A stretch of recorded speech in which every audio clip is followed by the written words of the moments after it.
Hey, what's up, everybody? It is Nick, and before we get to the show today, episode 9 of the Diz Twitter podcast, just wanted to give you a quick heads up. We recorded last night and had an absolutely fantastic time. It was myself, RockNstardust, Orange County 55, aka OG, and then we had Zach from the Boardwalk Times, and we had a great show. It was about 2 hours long. We broke down everything that was announced Saturday at D23. Unfortunately, about halfway through that 2 hours, at about the 1 hour mark, Zach from Boardwalk Times, we had some issues for whatever reason. We could hear him, and we were still talking to him for the rest of the show. His video dropped out, but we still had the audio, so I thought that would be okay. But there was some kind of an issue. I went through Riverside FM, who is the service that I use to record everything, and they said there was a connectivity issue on his side.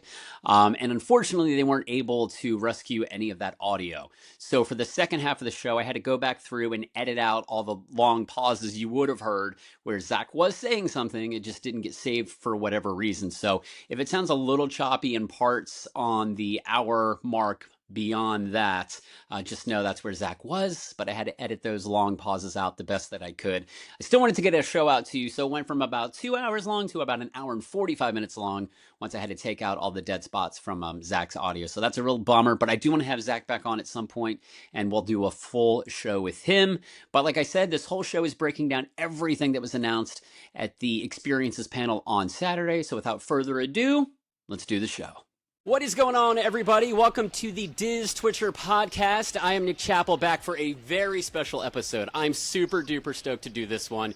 We are just days removed from the D23 Expo, or the Ultimate Fan Experience. I'm never going to call it that. It's always just going to be Expo to me. Like, I don't call it X. I'm a Twitter guy, so it's always going to be Expo. I was there. 2 of my guests were there, and another guest watched it on the stream. So we have all different kind of perspectives tonight. We're going to break it all down, but first, obviously, I've got to introduce everybody. And since we're gentlemen here, we're going to go ladies first. So my first ever returning guest. I haven't had a repeat guest so far. So RockNstardust, welcome back to the program. Thanks again for having me. This is great. And where are you tonight? Because last time you were in Magic Kingdom, like in the Storybook Circus area, if I remember correctly. I'm at Hollywood Studios. Right behind me is Backlot Express. Oh, so nice. Some Very dinner, cool. went on Tower Terror, and now I'm doing your show. Where was dinner tonight? Right here. I ate Backlot Express. Oh, you ate right there. Very nice. Cool. All right. And then somebody who I followed for a long time. We've been trying to get together to do a podcast, but he's West Coast. I'm East Coast. Time zones are very complicated. But we've got Orange Grove 55. So OG is in the house. Yeah, Nick, thank you for having me. I can't wait to talk about it. I have so many thoughts on this expo. Fascinating stuff good. There's a lot of good. There's a lot of good. And cool. there's also some concerns, but we'll talk about it. Okay, and you're my West Coast guy, so you're going to be our Disneyland expert when we get to that stuff. Absolutely. And finally, we have the founder and editor-in-chief. You've got a very fancy title of the Boardwalk Times. We've got Zach. How are you, Zach? I'm good. Thanks for having me on the pod, Nick. Absolutely. So are you guys as tired as I am, like still recovering from D23 and all the chaos that was out there? Like, I still feel like I'm catching up on sleep and whatnot. I mean, I've been to quite a few of these. I think I've only missed a couple, and I didn't go to 24. So this is my first Honda Center experience. So it is a lot of moving parts, man. I mean, I was up early and waiting in lines all morning long, and then going into the Anaheim Convention Center, and I was go, go, go, and then you're at the Honda Center super late. It's exhausting. It's chaos, but in like the best kind of way. And I feel like we have so much to break down. But Zach, you were there all weekend, and OG, you were there for a little bit of the weekend, right? Yeah, that's correct. So, Zach, what was your experience like? Was this your first D23? You've been to many? This was actually my third D23. Okay. So I've been to 2022, 2024, and 2026 now. So This was the third time going. And were you media invited for this, since you have a fantastic website? This was my first time as media. So Nice. I did get it as media this time. And I was able to get media for experiences and for legends, and then entertainment. Nice. I went as a fan. So, Okay. it's like I do actually have that both media and fan perspective, because some of the fan stuff because I bought a ticket, I did get reservations for certain things. Like, I kind of had a dual experience in a way, if that makes sense. Yeah, no, that makes a lot of sense, man. So that's very cool. And OG, you were there for, I think, just the experiences panel, right? That is correct. I had plans to go the whole weekend. Those plans fell through like the night before. But me and my buddy, big shout out to Mr. Webba, we already had booked a hotel. So we made the best of it. We had a few park days in there, but we were able, through another buddy, to get into the experiences panel. So that was amazing. Nice. So you got to go to the big one, which is great. So it was, like I said, it was a fantastic weekend, and Zach and I were, OG and I were talking a little bit about just like that community aspect of it. And I was there Friday morning for the first day at the convention center. I got there super early, and they put you in like the holding room. Zach, are you familiar with that like area down there? It's like this big, gigantic room, and it is just like all up and down. It is just like switchbacks, like tape switchbacks all up and down this whole joint. And they keep you in there. I think I was in there for like 2 hours and 15 minutes or something like that.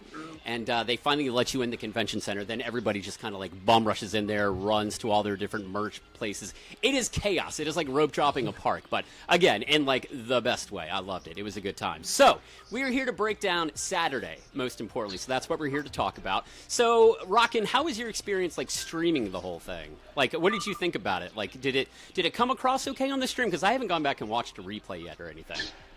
Yeah, I thought it was fine. The tech was okay. I mean, it started a little bit late, as you guys know. I know the Friday one was even later than this one was. But yeah, it was fine. I mean, obviously during the musical numbers was when I was watching this on a Discord live stream, so we were kind of discussing during the musical numbers, but those were kind of draggy. Yeah. But no, it was really good. I mean, obviously it's hard to hear like the fan reactions like from home. Like obviously you guys know who cheered for what, the most. That's why I was asking if the Eddie got the best cheer, because that's kind of what I thought from watching. But it was awesome. So it came across okay, because I was talking to my wife and she was watching it, and she said some of it felt a little clunky. But I mean, being there, I felt like everybody was way into everything that was going on. And the opening number, I absolutely loved when Neil Patrick Harris came out. It was awesome. I think everybody kind of ate that up. And I said it on Twitter that night, too. It's like NPH is meant to do this. Because if people watching don't know, he is an uber Disney nerd to begin with, and way into the parks and all that. So I think he was just up there and enjoying it, and the whole animatronic number. And then Joe Rohde came out at one point to fix an animatronic. The whole thing was awesome, and I really liked the vibe of the night. It being like a talk show awards ceremony kind of thing. I thought it was a really cool idea. And the Carousel of Progress theme I thought was cool too. Yeah, so they would do like different turns of it for every couple of panels they would bring out or whatever. So as a whole, I thought the whole thing was very cool. The Phoenicians were the live band in the up on the stage to the left. The whole thing I thought was very cool. I was very into it. So now let's start talking about some of the things that happened that night. The first thing was Thomas Malzone came out and he kind of did a little speech, and then we learned a little bit about the Imagineering story Part 2. Did you guys watch the whole first season, season, if you want to call it that? Because I don't think it was meant to be that. Yeah, no, I did. I loved it. I loved it. And we, as fans, we've been waiting for this, right? Like, we wanted season 2 so bad. So I really hope that with season 2, though, because now we're getting into some more, I'm assuming, some more recent stuff with the company. I hope they don't hold back. Like, I want to see some tea in there, It's like, so I'm excited to kind of see how this whole thing plays out. Yeah, because when they showed the trailer, it said, like, when the world stopped, we didn't, or something along those lines. So I'm assuming that was during COVID, because they were showing shots of the empty park. So, I mean, I ate it up. The Imagineering story is like, we're all Disney nerds. So that's the kind of stuff I think we want to see. So it's kind of continuing from where they picked off. And Leslie Iwerks just does fantastic stuff. Is World Builders out already? Is that on Disney Plus, or is that soon? It's today. Okay, cool. Yep. Okay, cool. So have you seen it yet? Have you watched it? I have. I saw it Sunday. Saw it on okay, Sunday, cool. So, ahead of a panel. Very nice. Yeah. So some of the early stuff I've heard said it's a little like promotional video-y, little like a really long commercial. Is that the vibe you got off of it? I didn't, but I can also see why people are thinking that. I would say, the commercial vibe kind of comment. I think it's more because World Builders, I think, takes a look at Bob Iger's legacy in a way as well. So I think that might be where some people are like, a commercial aspect. But I'm a huge fan of Leslie's work, and there's I don't want to say too much, but there's a lot of fun kind of moments in there that I think fans are going to really appreciate with the creatives and stuff. Yeah. And Rockin', have you watched it yet, or you're gonna? No, watch it I was at work and then I came here, so no, I have not. But yeah, I plan to watch it. Well, you live in a theme park. When do you have time to watch any documentary? Yeah. She's forever in it, which makes me so jealous. Every time I hop on Twitter, it's like she's just at another theme park, just living her best life. I love it. So, Zach, maybe you know this. Like, I read online that the last few episodes are going to be at the end of, or the first few episodes will be at the end of 2027, and the rest are into 2028. Is that the timeline you were told? Okay, so in the arena, they said it was going to be the first few would be releasing in early 2028. So Okay.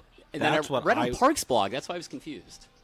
Oh, I don't know. I'll have to go back and check Parks blog if they have updated. But sometimes Parks blog sometimes actually doesn't have their info. Sometimes gets mixed up as well. I actually experienced that this weekend in a different story. Ooh, but like, gotcha. The Imagineering story, I think it's going to be 2028 because I think a lot of this stuff right now is like, we're going from 2020 forward. So I think they're trying to get, obviously there's pandemic, but I think they're going to want to get through Tropical America because I think they're going to want to have heftier episodes to deliver. But it'll be interesting to see how they do it. I'm very Absolutely, curious. Oh yeah, go ahead, OG. Oh, I'm sorry. No, I'm very curious with that pandemic era because of that was a very challenging time for Disney, especially the parks, right? Because they were shut down, and I'm very curious how they kind of navigated all that stuff.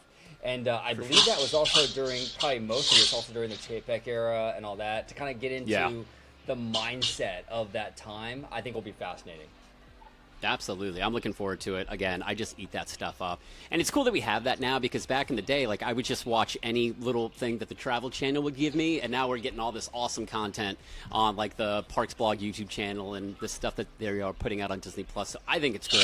So that's the first thing we heard about. And then we finally jump into an attraction and we learn more about Carousel of Progress. Of course, this closed down. It was right after 4th of July. Was it like the 5th of July? July 5. July 5. Okay. So it hasn't been shut down for too long, like a month and a half-ish. And it's going to be shut down for a little while longer because they're totally reimagining the whole thing. And we learned Mom and Dad. We learned Disney legend Jamie Lee Curtis is going to voice Mom. And then we learned that Bryan Cranston is going to be voicing Dad. So what do you guys think of the casting for the voices? Are we happy with that?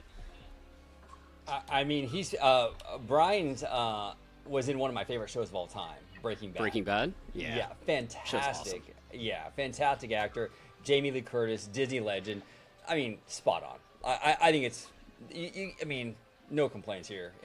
And really, I think what they did give us for, even before the expo for Carousel of Progress, I know a lot of fans are very nervous about that whole thing, and we'll probably get into it a little bit.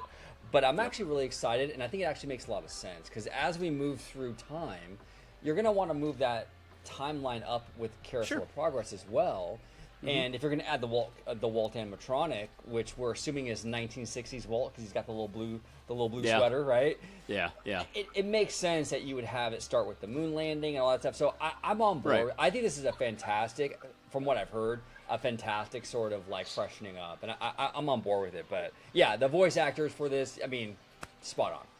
Yeah, and Rockin', what do you think? You happy with the voices? Yeah, I think they're fine. I mean, I wanted BJ Ward, but I wasn't expecting her to come back. But yeah, I mean, I what they showed, as far as like the costumes and everything, like I thought it looked fine. Like, I am concerned still about it, but I think they're going to keep true to the spirit of it. I just wish that the first one was still the 20s or the 40s, and then going on from there. But I understand they don't want to have the gap be too far, so I understand. But the voices sound fine.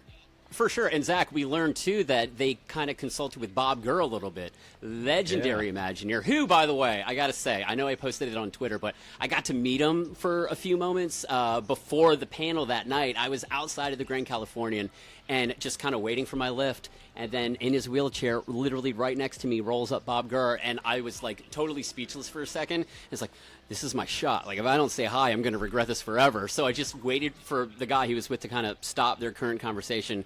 And I had to say hi to him. And he was the nicest dude in the world. But Zach, this has got to give you some confidence too about going forward with the new scenes, right? Like, if they're going to consult the man, I think we're in good hands, no?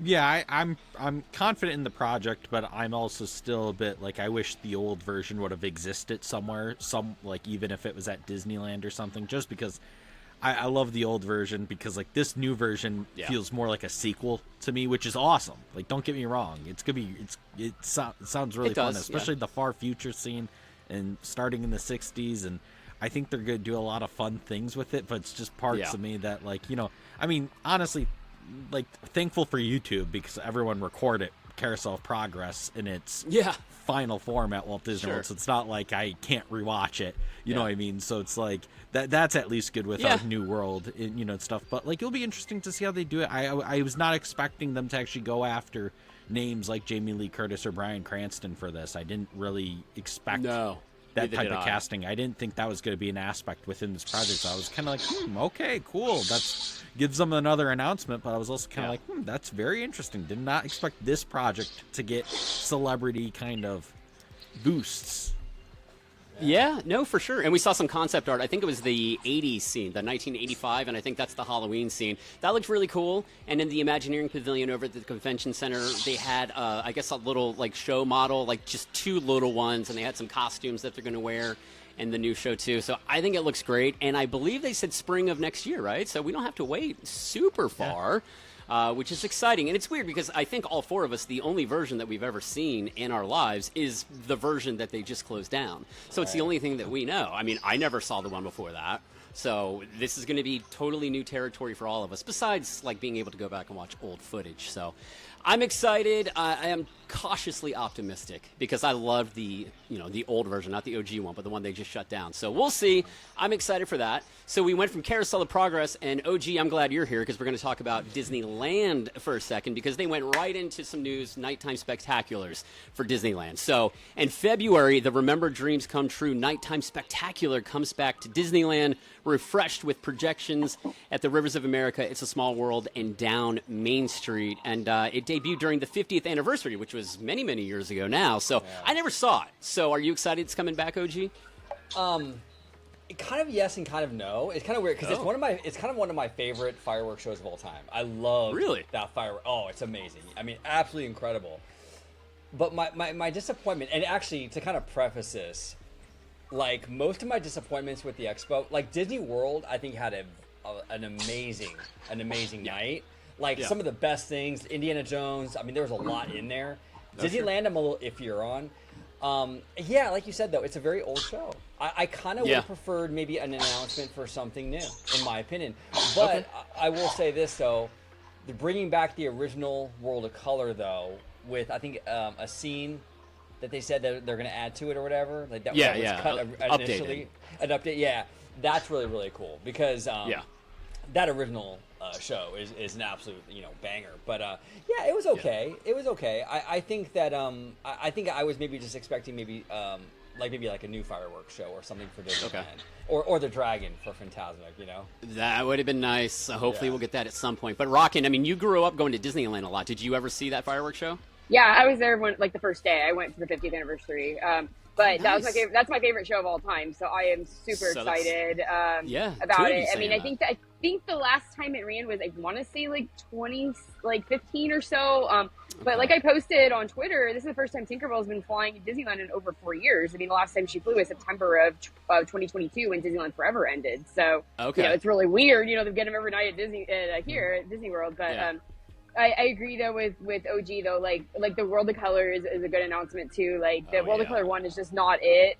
And I'm really hoping that the scene that they're bringing is the Alice in Wonderland scene, because that was the scene that they really, really teased when the show first started and they never had it in the show. Because I guess they supposedly replaced it with the Pirates segment. So I'm hoping that's the scene that they added. But yeah, I'm excited. I mean, I'm not huge into World of Color, but I think it's better than any of the other shows that they've had. Besides the 60th show was my absolute favorite, but I know I was in the minority on that one. Yeah. No, Zach, what do you think? Oh, the 60th World of Color? Yeah, I loved that show. I thought it was great. Wow. Okay. Wow. And Zach, one more thing for Disneyland. They also announced that, I think it was next summer, they're bringing back the Magic Happens Parade, which it really had short shrift for a little bit because I think it debuted, I think I wrote it down, like in February of 2020. Yeah, so it ran for a very small window of time, and then it made a return in 2023 for the 100 Years of Wonder celebration, and then went on hiatus again in August of 2024. So, Zach, did you ever get to see that?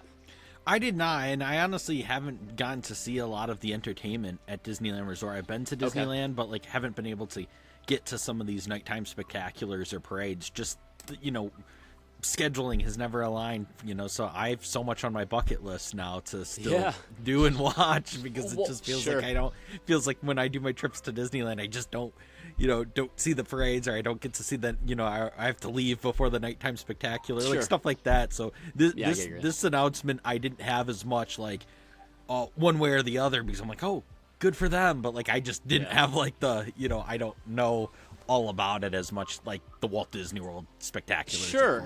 Well, and you know, I think it's interesting too, because like I like that. I'm glad that you brought that up, Zach, because like I'm coming from it like as a Disneyland like once a month guy, and seeing all this stuff over like my whole entire life, right? But it is kind of cool that like it gives people like you who haven't seen, you know, Remember Dreams Come True yet, and maybe the original World of Color and things like that, to have a chance to actually experience that stuff. So like I think for people like Zach, or people that are experiencing Disneyland for the very first time even, this is really cool for those people, which I love that. I'm always glad to see people kind of fresh to Disneyland and kind of fresh to the experience. It's always kind of cool to see that. So for that aspect of it, I love that. Yeah. I think it's great. So you guys are getting some not fresh new shows, but some old favorites coming back, which is pretty awesome. And I'm just glad it's not the Main Street Electrical Parade, because I thought they were going to drag that corpse out again and run it down Main Street. But it's cool that they're bringing these three things back, and I got to get out to see that World of Color, because I love it so much. It's great. All right, so let's talk about Space Mountain a little bit. We did not get any news about Magic Kingdom Space Mountain. I know those rumors were running rampant. Everybody was having a panic attack over the one at Magic Kingdom. We didn't hear anything about that. But one we did hear about was the one in Paris. So Star Wars Hyperspace Mountain will be restored to its original Space Mountain, and I'm going to butcher this, so if anybody else knows how to say it properly, it is De la Terra a la Lune? Is that how you say it? I don't speak French, but I think it translates from Earth to the Moon. So that is coming back, and that got a pretty good reaction in that arena. I mean, Zach and OG, you guys were there. I think that got a pretty good pop. That is something that I think people were super excited for. Anybody here been to Paris to ride Hyperspace Mountain? No? No, I've never been to Disneyland Paris, so I've never been on it. But people seem to be super duper excited. And from everybody that I read, will say this on Twitter or talk about on a podcast or whatever, they say that Space Mountain in Paris is the best one. And I've never been on it, but that's all I hear. So I don't know. We'll see. Maybe I'll get out there at some point. And then Space Mountain Earthrise is coming to Tokyo Disney. That looks incredible. And they tore down like their whole original Space Mountain, right? Like they started from scratch again. They just bulldozed it, and they're building this new one that looks incredible. And I think it's like a $400 million job. Like they are not going cheap on this either. This thing is expensive. And I want to get to Tokyo at some point, and this might kind of push me over that edge a little bit. It's not going to be ready yet. I think it's, Zach, do you remember when they said it would be ready? I think it's going to be in 2027 alongside Wreck-It Ralph. I talked to someone at that booth. Yeah, I think so. And right? they were okay. And they're like, "Have you been to Tokyo?" And I'm like, "Not yet." And then the girl was like, "Oh, then you should wait until these two things are open." I'm like, "Yeah, sure." So, I think it is 2027. May as well, yeah. Okay, cool. So that looks great. We got to see a little bit of the concept art inside of it. That looks awesome. So that was the only Space Mountain news we got. Nothing for stateside. What's up, OG? And Nick, I want to say too, real quick before we move on to the next thing, is that I think that Tokyo Disney Resort in general, right? I'm speaking very broadly here. They have and I think that the stateside parks should take notes, because the Tokyo Resort has a knack for sort of balancing like the past and like what came before with like a foot in the future, right? So this new Space Mountain is very much a new Space Mountain. Obviously, it looks very new, very fresh, very forward thinking. At the same time, though, it keeps the essence, and it still pays respect to what came before it. You know, it kind of reminds me of even like the animation during the Michael Eisner era, where it's like, you know, you have a movie like Beauty and the Beast, where it's like, okay, it's very fresh and new, but it can sit on the shelf with like a Cinderella. Yeah. So I think Tokyo has done a really, really good job at that, kind of balancing the modern with the past. And I think sometimes out here with our domestic parks, we struggle a little more with that. So I think that maybe we can learn a little bit Sure. The way, Yeah. I agree, man. Runs their park. You know what I'm saying? Yeah. Yeah, they run it'll very mean well. something too if they decide to keep the Star Tunnel music. I mean, obviously, I don't feel like the rumors were fake about Magic Kingdoms. I just think they have too much going on right now for them to do something else. Like, I think it'll be something that'll happen in a couple of years, but you know, as long as they keep this music, I think that's mostly everybody's concern. Like, like the switchbacks and the queue aren't anything thrilling. It's more just the music and the Star Tunnel theme, you know, that they need to keep. I mean, I think that's basically what people are concerned about. But, you know, based on all these announcements, I think that they might understand that now. So. For sure. Well, we'll see. Like you said, maybe next D23 we'll learn about the Space Mountain and Magic Kingdom. You're right. They've got a lot going on, and they just added another project to Disney World because we did find out Spaceship Earth is finally, hopefully, going to get its refurb because that's another thing that was supposed to happen right before COVID, and then it didn't get to happen. So, Rockin', what are you feeling? They didn't really give us a lot. It was very vague. It said it's going to be classically Epcot, a journey through time, celebrating the progress made possible through human communication. So interpret that how you will. But what do you think? Is it time for it to finally get a little TLC? Yeah, I mean, again, I don't think this ride's going to close in 27. I would imagine in 28 sometime because I think they have so much going on. But the ride definitely does need some work, and I'm hoping it's not like the test track and Rockin' updates where they just, you know, basically change out the show scenes. Like the physical ride needs a lot of work. The ride's had a lot of downtime the past couple of months. But yeah, this is the one announcement I was, you know, was cautiously, you know, hoping wouldn't get announced. But I also know at the same time it needs this. Like the ride, obviously, like the end is just like really bad, like on the descent. Like we need to get rid of those cartoon scenes. Oh, the Jib Jab video is just the worst.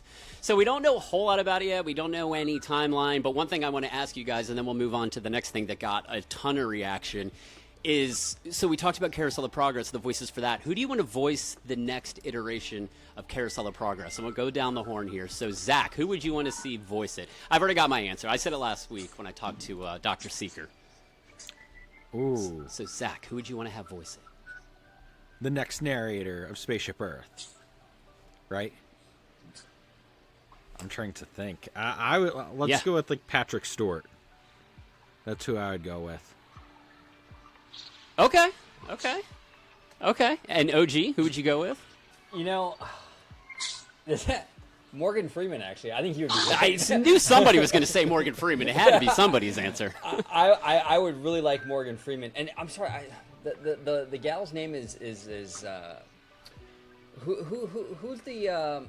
voiceover for Imagineering Story?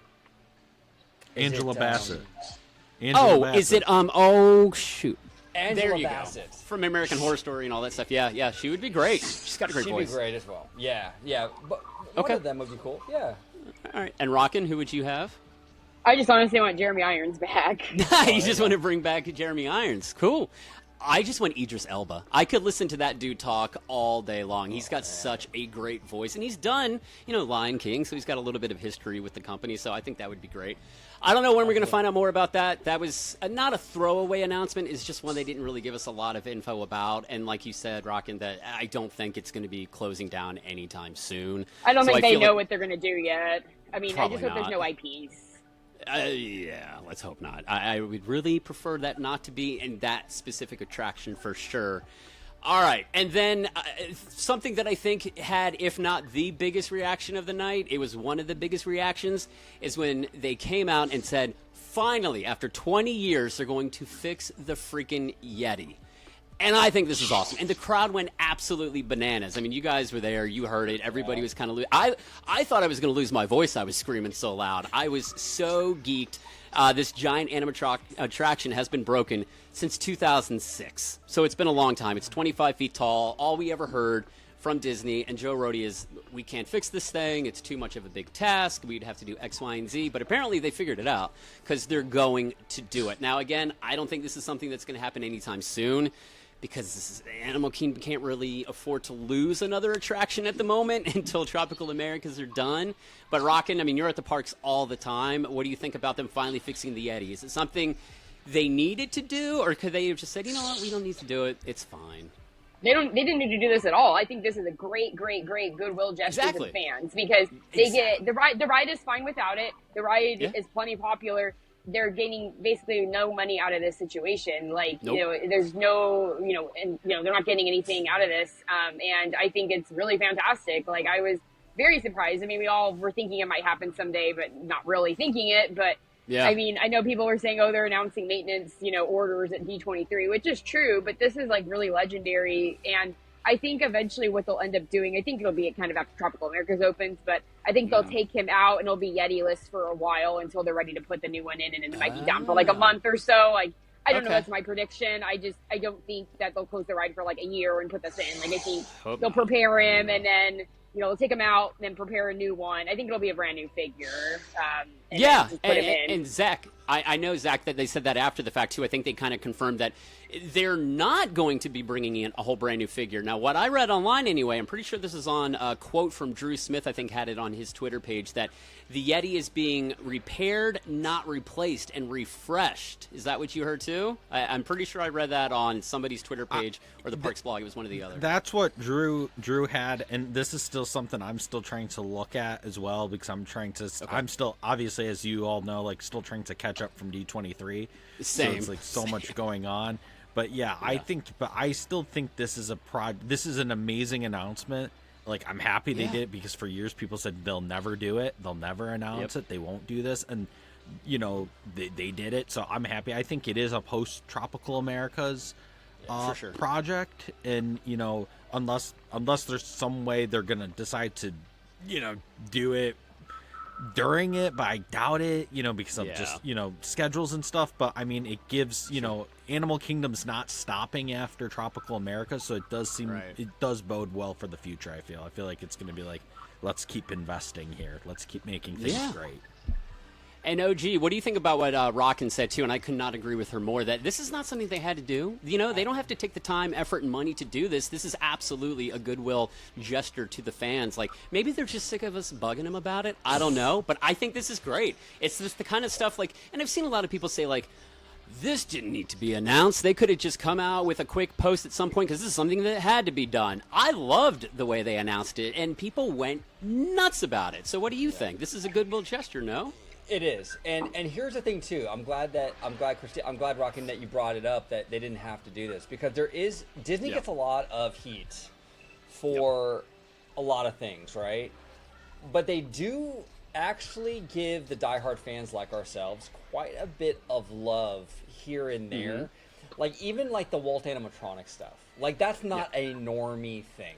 Like, the average family isn't booking trips because of the Walt animatronic. That's for the four of us, right? That's for us. Yeah. Like, so there are things that Disney does where they spend a lot of money. The Walt animatronic, the Yeti, doing this stuff that, like, most people, like the casual fans, don't care about, but we do. And so I do appreciate that.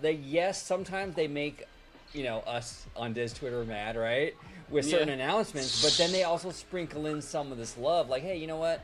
Yeah, we did that thing over there, but we want to show you that we do care over here, kind of thing. And I think it's been kind of a good kind of balancing act with some of that stuff. So it's cool. Yeah, absolutely, man. I'm very excited. Like we've all pretty much prognosticated, I don't think it's going to happen anytime soon, but when it does, it's going to be a great day. Then things kind of got a little weird.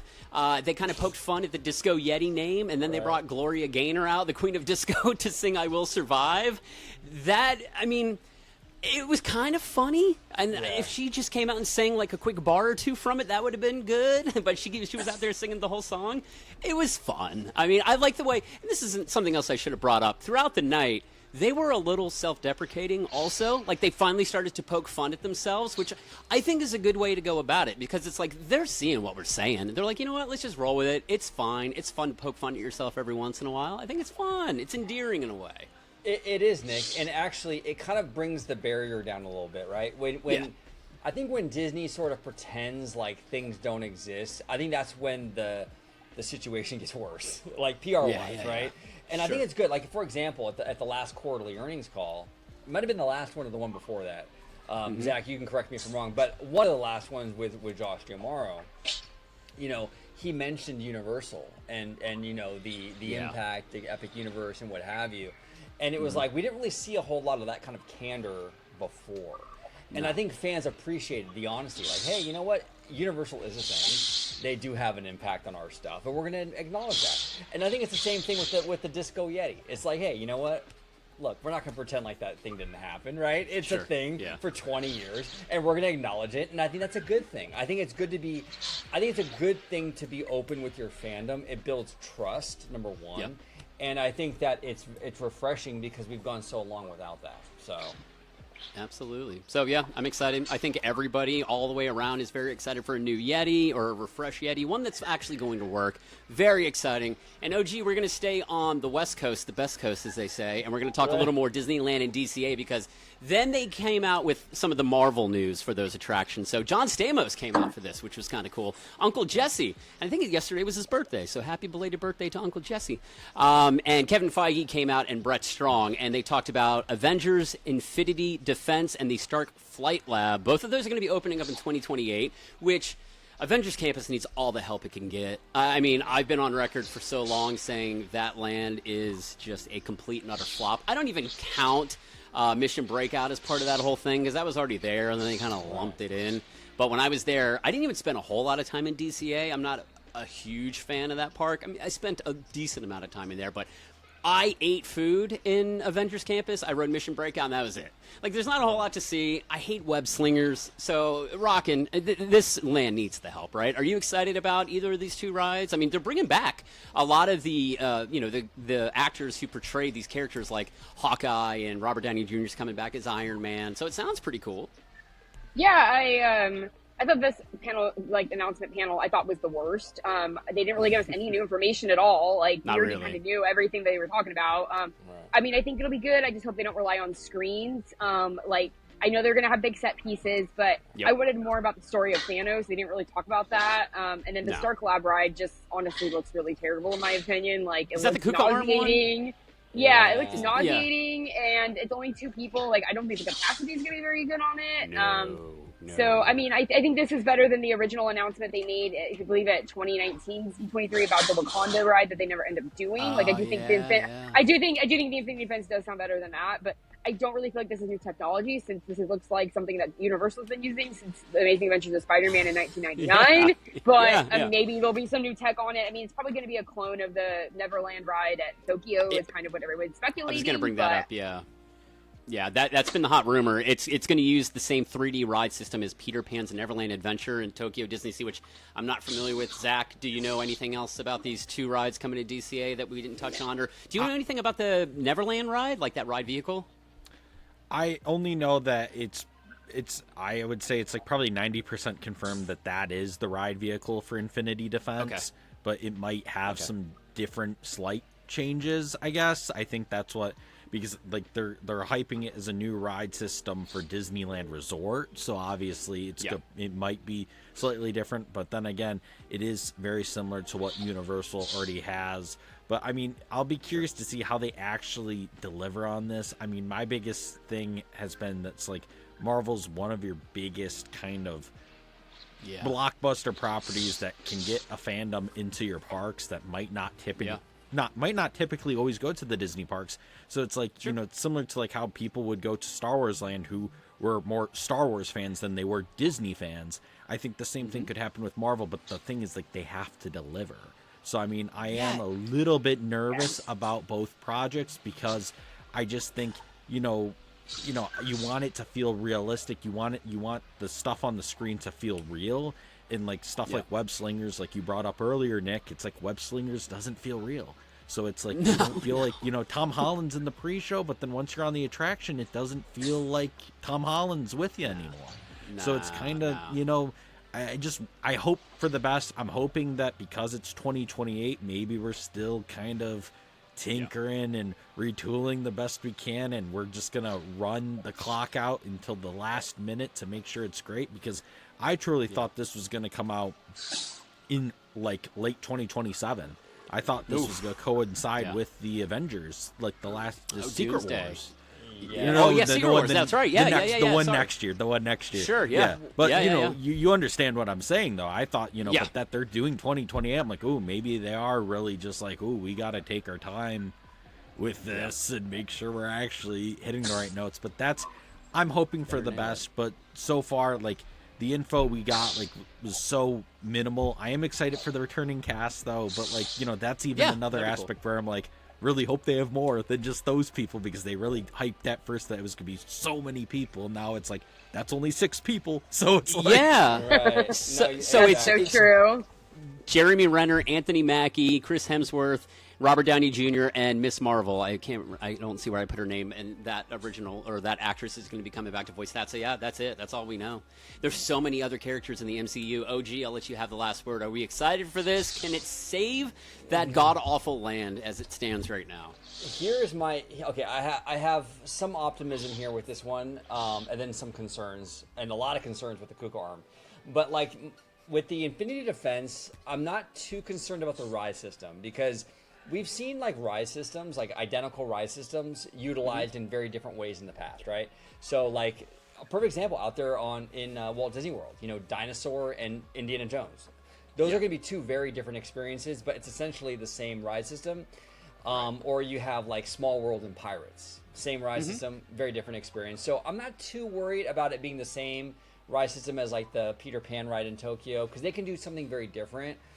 So I think there's potential there. I do like the big set pieces. I was actually very pleasantly surprised by the giant Thor hammer and that Black Panther. I mean, that was all very, very cool. For sure. But I do agree with you guys, though. They do have to hit a home run, and I'm very... Like, I gotta say, in general, the Disneyland resort announcements, I mean, really, the Avengers ride was the most we got. Like, Coco was even... Well, we're going to talk about another big thing they dropped on us right at the end we don't know much about, but you got a little more love. But yeah, in the meat of the panel, this was it. This was kind of it, right? So it does kind of concern me, because DCA is something where it's not Disneyland, but you sit in the shadow of Walt's original park. This thing needs to hit a home run. I mean, because it's under constant comparison to one of the best theme parks of all time. And that's why I've been really pushing for the Avatar thing. Not because I love Avatar, because I don't. but because as a theme park IP, I think Avatar is a banger. As a theme park IP, it's top-tier Imagineering. I don't care about the film franchise, but I think DCA needs game changers. Like, you can't tread water. And maybe this ride would be okay if the park was... The rest of it was like already like an A- or something, but it's not, right? So, it has a lot of heavy lifting. And the other thing that concerns me, like what you guys and gal were talking about, was like the whole Kuka arm thing. I'm like, that feels very DCA 1.0. They did that Imagineering video on YouTube, and the Imagineer was saying how the ride system or the vehicle is the theming, and I'm like, come on, fam, we can do better. We can do better. You know what I'm saying? So that concerns me as well. So, but I mean, Infinity Defense, it could turn out great. I think we just need more information, but well, we'll see. Yeah, all right. Well, and then the only other little bit of Marvel news they gave us, this is going all the way over to Shanghai, which is a park. If I was, I've only visited the domestic parks. If I was going to pick any international park, Shanghai would be at the bottom of my list, but that's just me. A new Spider-Man themed land and thrill attraction is coming soon, and that's going to be the Spider-Man coaster, right, Zach? That's where that is in Shanghai? Yep. Yeah, it's going to be in Shanghai. Okay, cool. I don't know. Yeah. We got a little bit of info on that. They gave us some concept art. Yeah, I don't know. What are your feelings on that? It's a Spider-Man coaster. I mean, it can't suck that much, right? Looks pretty unthemed, but we'll see. Yeah, it does look kind of unthemed. Honestly, think it's I'm more interested to see what's beyond the coaster. That it's gonna be a themed land. I'm curious how they're gonna do, because they said there's gonna be dining and shopping and stuff. I'm curious how they do that. And the only other thing I was able to find out this weekend was they were working with like some really cool local artists in Shanghai. So the land's gonna have a lot of graffiti and a lot of different Spider-Man iconography throughout the land. So it'll be a little bit different from that standpoint, but still, it's once again a wait and see. But it is kind of a funny Shanghai Disneyland, such a funny park now, where it's you're like Zootopia, Spider-Man. You're gonna have like all these like kind of fun. It's gonna be very fun to see how that park and resort continues to grow. Absolutely. Yep. The Hong Kong Tower did not look good either. Like the theming. Oh yeah, that's right. I forgot about that. Yeah. No. Well, maybe one day I'll hit up those parks. But these announcements aren't anything to get me excited to ever want to go to them. I mean, so we'll see. I don't know. But something that has me super pumped is Tropical Americas. So we're coming back stateside. We're going down to Florida. We're going to Animal Kingdom. And we got a name for the new ride going where R.I.P. Dinosaur was. It is Indiana Jones and the Myth of the Jade Serpent. And that logo looked clean. It looked fresh. I loved it. So for the first time in any Disney attraction in the world, Harrison Ford is going to be the face of Indiana Jones, which I thought was pretty cool. He had a little pre-recorded video they played up on the screen. Imagineers Michael Hudgen and Chris Beatty shared that the temple entrance is being built as we speak, and they showed off a few little pieces of art for that as well. And so the story is you're going to rendezvous with Dr. Jones, who is in the midst of exploring, he's always got a long story, his mysterious temple near a once water-filled underground cave, and local legends say the passageway leads directly to the Maya underworld and is protected by a serpentine creature. And I don't know about you guys, but just hearing them talk about it and seeing the concept art so far, I think they're going to crush it. I mean, I'm going to miss Dinosaur a lot, but if it was going to go away, I'm glad this is it. And Rockin', I know you were a big Dinosaur fan. You were bummed to see it go.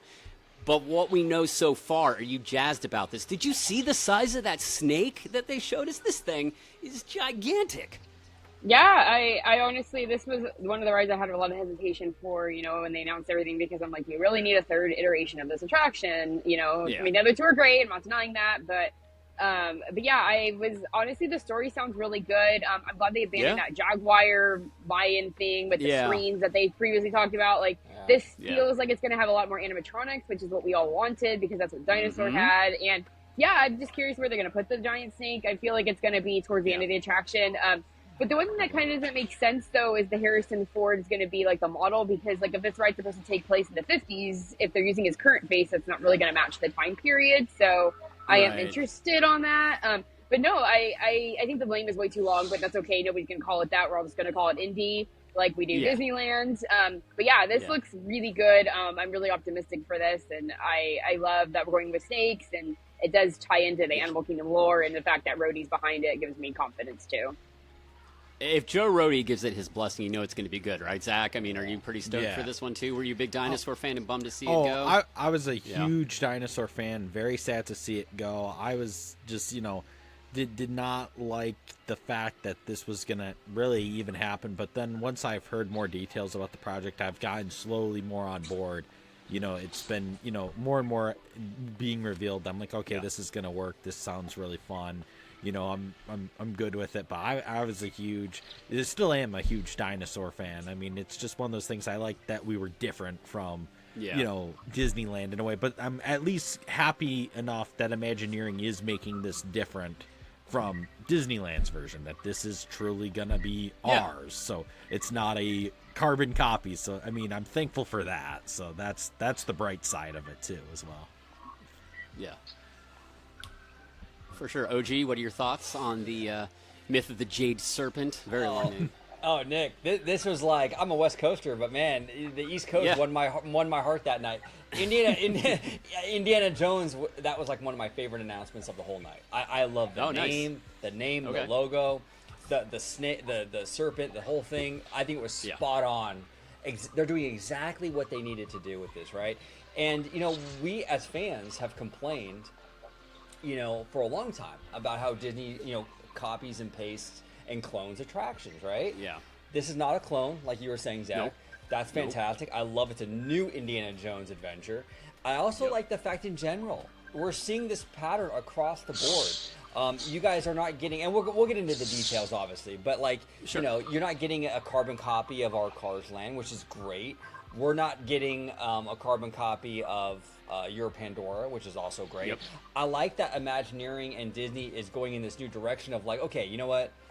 Maybe we won't do original attractions anymore. You know, we have to do IP to compete with like Epic Universe and Universal, but we'll meet fans in the middle, and we'll at least give you original stories for these IPs. And I think that's smart. I like that. Yeah.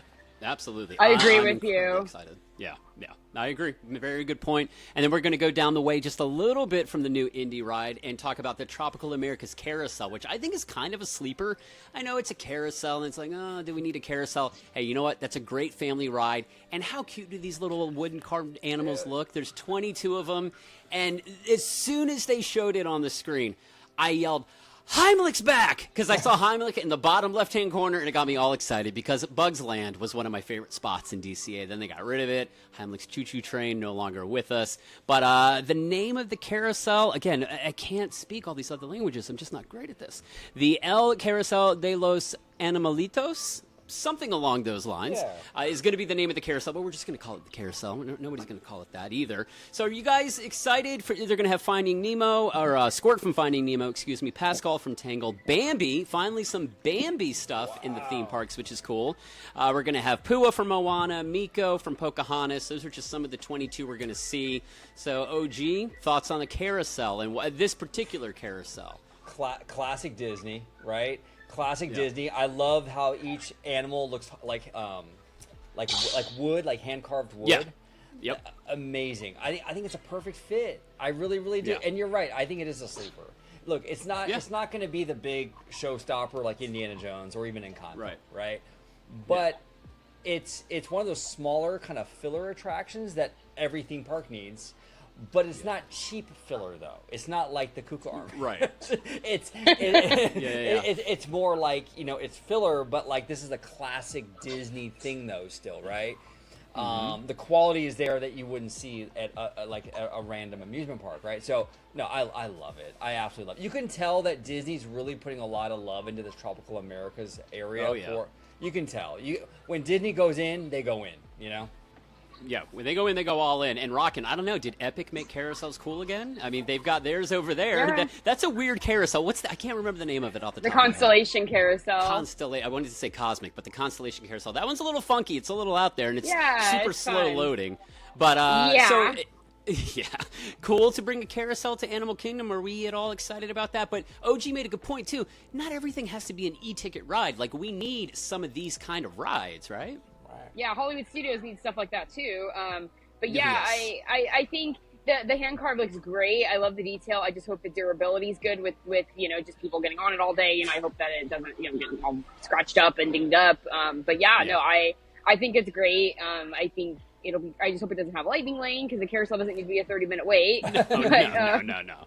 But I definitely think this will open next year. I don't know on these other rides, but I think this one should be a 2027 opening. But I would hope so. But I'm all on board for it. Looks good. Absolutely. And then right across from that, we have Encanto finally coming to a theme park. And this is something else we learned a couple of years ago, but we got some more details. It's going to be based on Encanto, or Antonio's Fiesta de Encanto is the name, excuse me. It won't have a height requirement, which they wanted to be very proud about, which I think is great. Because, again, you're going to have the carousel, and anybody can ride that. Now, anybody of any size is going to be able to ride this. The cast from the movie recorded dialogue. They showed some of that off. And the facade of the ride will be casita, as we see in the movie. And you step inside the casita on the day Antonio receives his magical gift to speak with animals, and his room is going to transform into a living rainforest. And they say there are going to be like 50 different animals represented throughout this whole thing. Now, a lot of the complaints that I've seen about it so far is, we're going to another party. That's been the complaint that I've seen people make.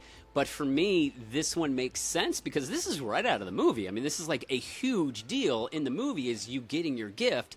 And in Encanto, we saw that that's what Antonio could do. He could talk to the animals. So, Rockin', are we okay with the concept of this ride? And the ride vehicles, let me talk about that just for a hot second. Those look awesome because it's made of like furniture from around the casita. Like you see like dressers, you see a piano.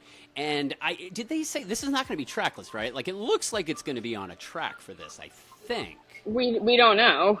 Okay, well, because it's going up like this steep incline. Can trackless vehicles even do that? Can they go up like an incline? I think it's going to be like more simulating that it's going up, but they filed some patent for it, so I think that's more what it is. But I'm pretty sure it's going to be trackless, but they're not confirming or denying any kind of ride system. Okay, Zach, do we know anything about that? Do we know if it's going to be trackless at all? I mean, I think it's similar to what Rockin' has been saying.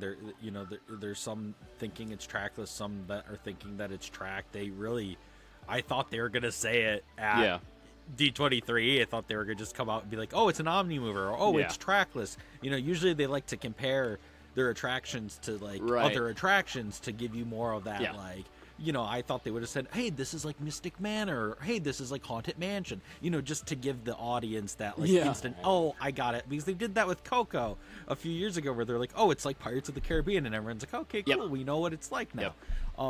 But yeah, I think there's just this attraction has a lot of potential. Yeah, I do too. I think it's going to be great, and I think the land is going to be stunningly beautiful. I think it's going to be so many vibrant colors, and it's going to be like a party kind of atmosphere because the culture of that area, like where the movie is set, is kind of like that very upbeat and colorful kind of a culture. So, OG, are you excited for this, man? I love Encanto the movie, so I'm super stoked. I love the movie. I love, like you were saying, Nick, the cultural aspect of it. I think this land fits much better than what was there before. This feels like the rest of the park now, But this attraction, and our friend Drew the Disney Dude, he's been saying it for a while. He said this is going to be a total masterpiece. This is going to be a classic Disney sort of experience. And I think he's right on that. It looks like it could be kind of like a Haunted Mansion, but maybe more like a Mystic Manor, which... I mean, if you guys have seen that on like YouTube I mean, that looks incredible. Something like that where the house really comes alive through animatronics and like projection mapping. Dude, I can't wait for this. I think it's going to be a real showstopper. Yeah, and Rockin', do we think it's going to be like late next year as well? This land, it feels like it's going to be a phased opening kind of a land, right? Yeah, I don't see this being open until 28, but I don't know, or it could be real late in 27. I think the land will open in phase, but I think this was my biggest disappointment. They just keep showing us the same picture over and over and over. Like, why are they not showing us more information about this attraction if it's supposed to open next year? And they didn't list a date, so it makes me kind of think that it might be delayed. But I mean, I know Drew's been hyping it up, and I have faith, but another party attraction. I'm just like, really? Like, you can't think of anything else. But I mean, are you ready for my videos of the donkey in the right back corner is not moving today, and this animatronic broken here? Like, I mean, is that what it's going to be, or is it actually going to be, working? Like, and it just, the scene of the movie, like, is Mirabelle going to be depressed in the corner like she was in the actual movie? Like, because remember she was sad she didn't get a gift? Like, is it actually going to be like? I just don't know, and I just would be more excited if we had more information about the attraction. I know some stuff came out yesterday on like Twitter and stuff, but just like, I don't know, like I just real hesitant about this one. I don't know. I'm not sold on this one at all. Okay. I'm excited about it. And again, I think just the whole land in general is going to be beautiful. But you're right. I mean, we still don't know a lot about it. They're just kind of like it's a slow drip of information. And I'm kind of surprised we didn't get a little more on this specific attraction because I feel like they're very far along in it. I mean, that building is coming along quickly. I mean, you've been posting a lot about it. Yeah, it's huge. And I also think it's really weird to name the attraction after a super side character. Like, everybody knows Bruno and Mirabelle, and then some people know the two sisters, but I don't think anybody really knows who Antonio is. He's barely even in the movie, and to focus the ride on him, like, is kind of weird. I get it. Well, we'll have to see. I think they chose him because isn't he like his gift is like animals or something? Yeah, he's the animal whisperer. Yeah. I think that's the tie-in. Yeah. So. I guess that's how they make it work. I don't know. I'm pretty excited about it, but we'll see in time. Hopefully we'll get more information relatively soon-ish. So let's go back to the West Coast for a second because we're going to talk about the Coco boat ride. OG, are you excited about that one? We'll talk about it just really quick. Following a live performance. They love doing these live performances during this whole night. Of La Lorena by Grammy Award-winning artist Los Lobos. That was kind of cool. This attraction will celebrate all the things we love about Coco, highlighting the characters, music, Mexican culture, and the love of a family that's passed down through generations. The attraction storyline will pick up a year after the events of the original film, and this queue will begin in Pixar Pier next to the Inside Out emotional whirlwind, so that kind of gives you a general idea. And they showed a picture of the queue in the courtyard. I think Hector has a statue in there as well. So, again, they didn't give us a ton of information about it. I don't even know if that concept art they gave us was new, right? Isn't that something that we've already seen before? Was that an old piece? Like, I feel like we've seen that same one. They gave us two new ones, but you're right. It looked very similar. Oh, they did give us the two new ones, yeah. Yeah, but it looked very similar. And I have the same concern about Coco that Rockin' has about Encanto, where they're not really giving a whole lot of information. And it's kind of weird because... And maybe this is like a new kind of approach that Disney's going to go with, where they don't really give us too much detail. But like, you know, this attraction, I mean, there's bulldozers, they're land clearing this thing already. Mm-hmm. I mean, they're full steam ahead with it, and we didn't really get a whole lot of information. And my buddy that was with me, Mr. Webba, we were like, we were like, okay, there was nothing on the showroom floor about Coco, so they're gonna really deliver at the experiences panel, and it was kind of like, you know, a couple of pieces of art, and we kind of moved on. So yeah, I think Coco is like Encanto, where the culture is obviously the vibrant, the colors, amazing. And I think this has a lot of potential out here in Southern California. We have a massive, right? The culture out here. Yeah. I mean, I think it will do really, really well. But yeah, I just kind of wish they would have given us a little bit more, though. You know, that was the only thing. So is this even like a mini land, or is this just the one attraction and that's it? Like, it's not going to have like a restaurant or anything. This is just like the ride, right? Just kind of plop down in there. Just that's the kind ride. of all it is. Right in between the Incredicoaster and then that, you know, like the Paradise Garden Grill with the Boardwalk Pizza. Yeah. All that, it's right in between there. Okay.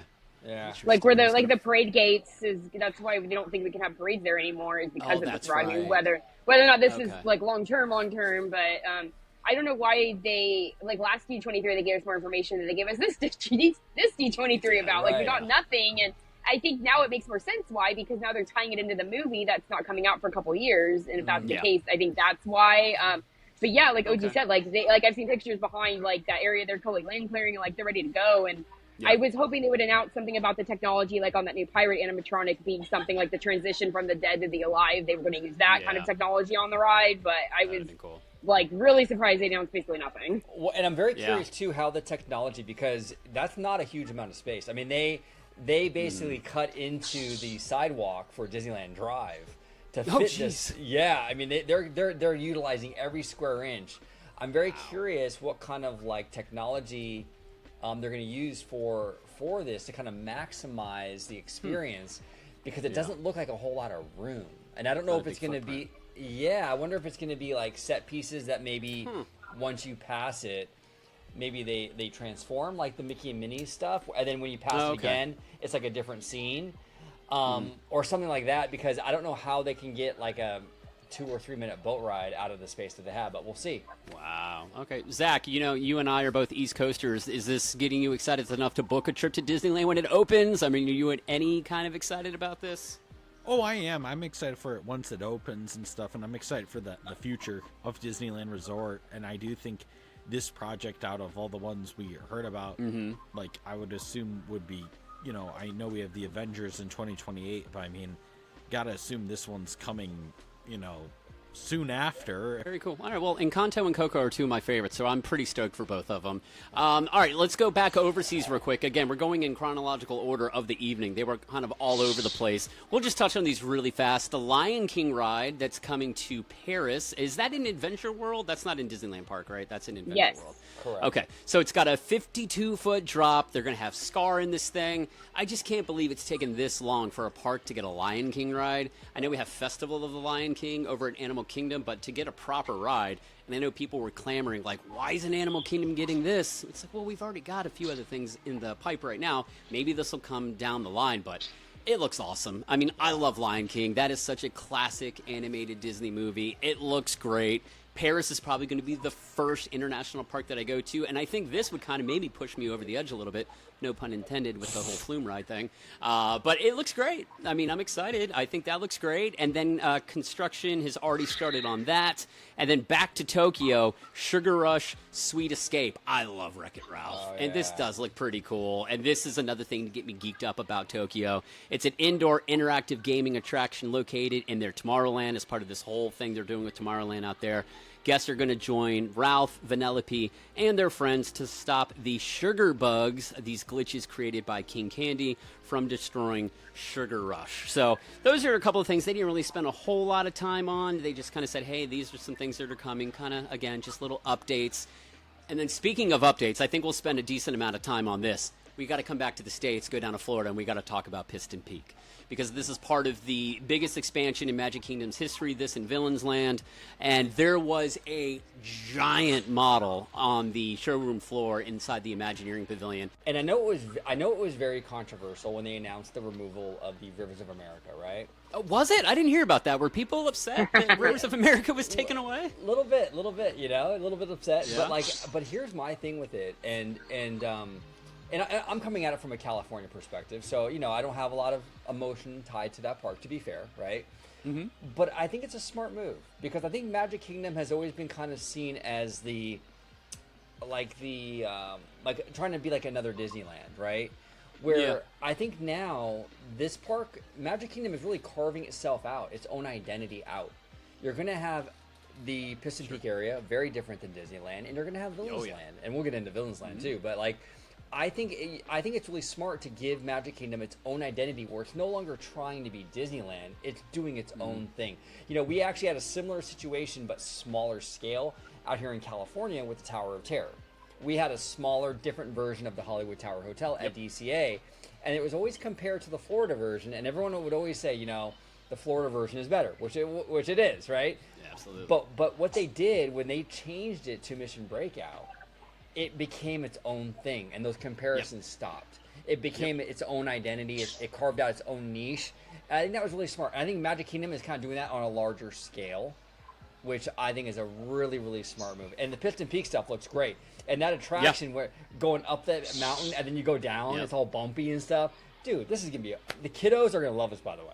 They are and we're going to talk about that ride. It's called Cars Ridge Run Rally. But before they announced that, they announced the second attraction.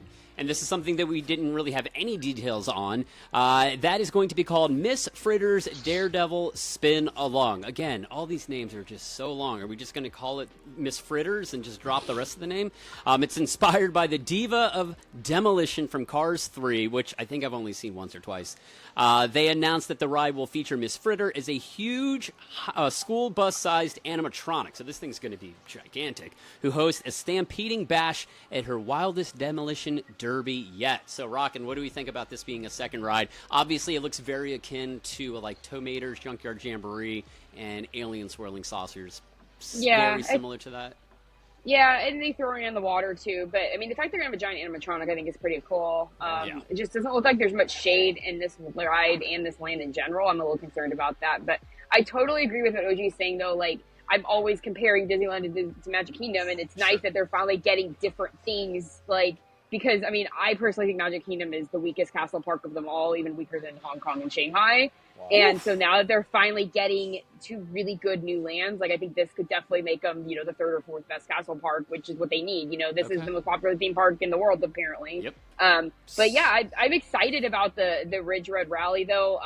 I just don't know the reliability on it, just because I don't think it's trackless, but just like, if it's going up and down and in this weather, the heat, cold, the rain, whatever. Like, I know they said that it's designed to run in the rain, but until I see it out there with people going all the time in the rain, like Test Track's a total disaster whenever it rains. And I know Racers is too at DCA, but I know this is a completely different ride system. But honestly, like, seeing this land announced like 2 years ago to now, like, I really think it's come a long way. And I think people this is way better than all the initial concept they were talking about. So I do think that they really thought about what they said, and they're going like really different direction. And this looks great. I mean, it's less of an IP as you can possibly have with Cars. They're not trying to shove the Cars IP down our throats.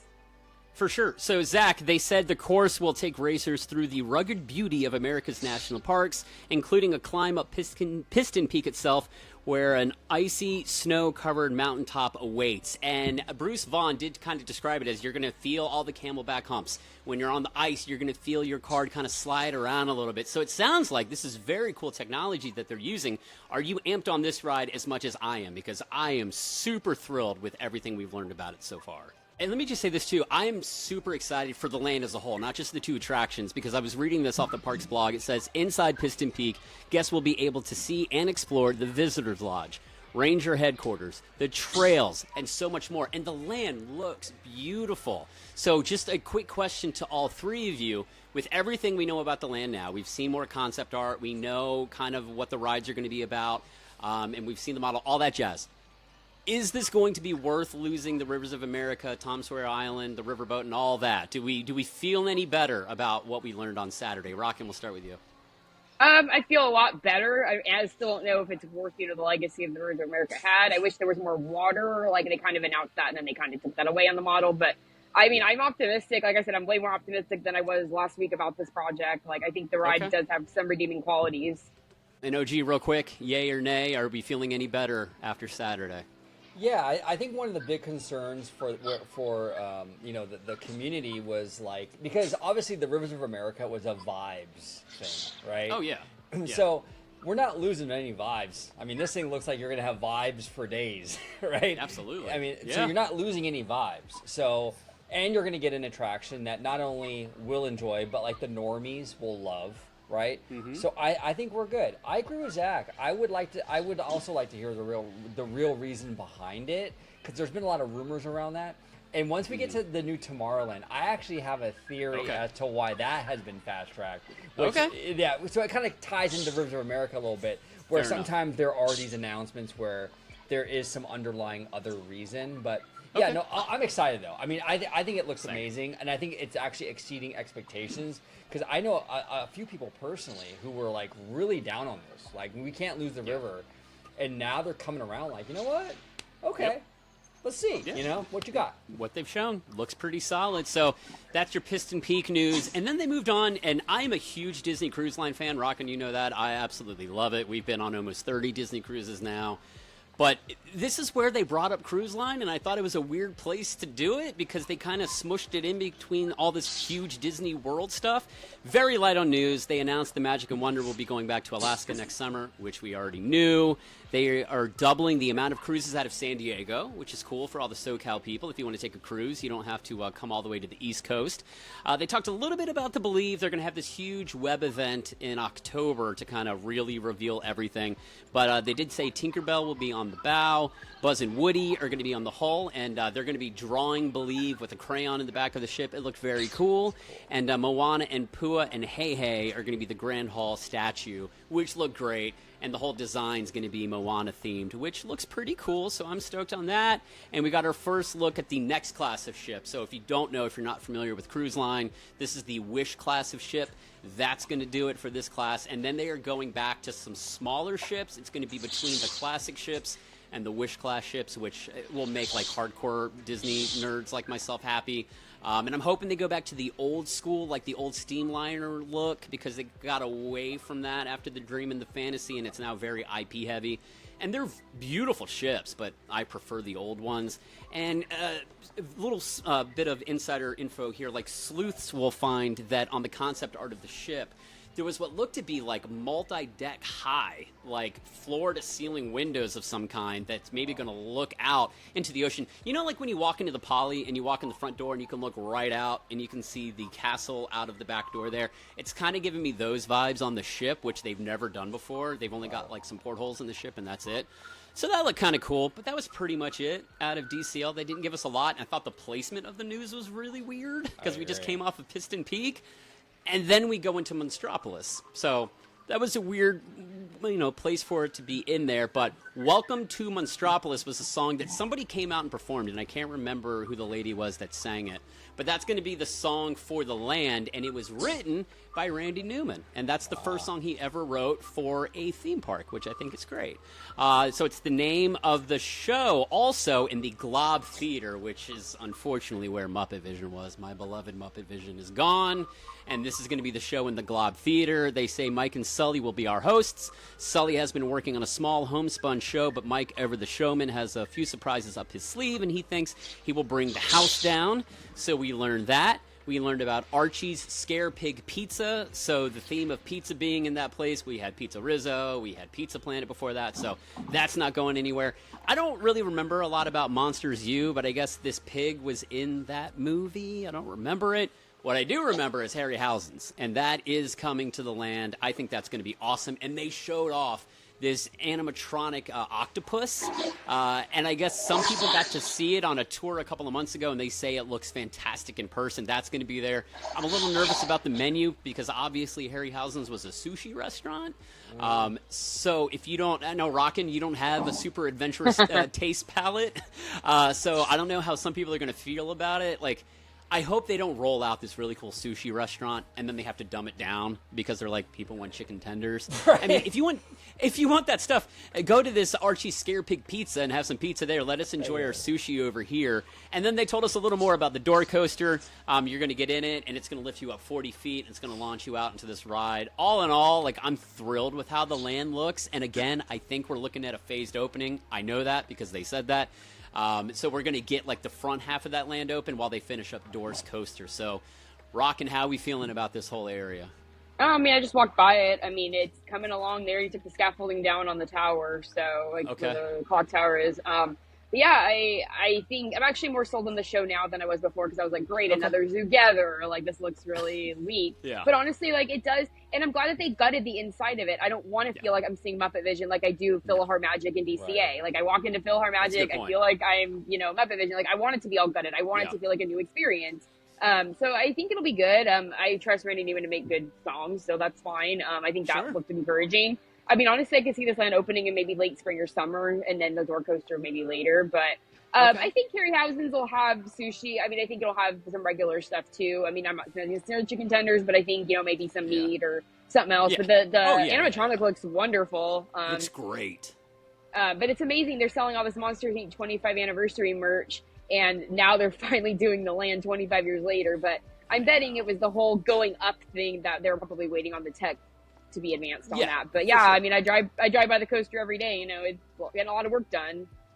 Yeah. So OG, obviously out in DCA, I love that monster ride. I just, for whatever reason, I have such a soft spot for it, and I rode it when I was there. I think it was like Saturday afternoon. I rode it, just smiling ear to ear the whole time. That's a great ride. It's a corny ride. It's a very simple ride.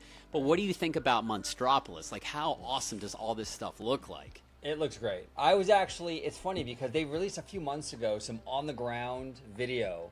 I don't know if you guys remember, but like on-the-ground video of like the construction site and all that. And I was pleasantly surprised at how much they're actually building. Like, because, you can easily take the Muppets area and just kind of repaint it and make it look like a Monsters thing.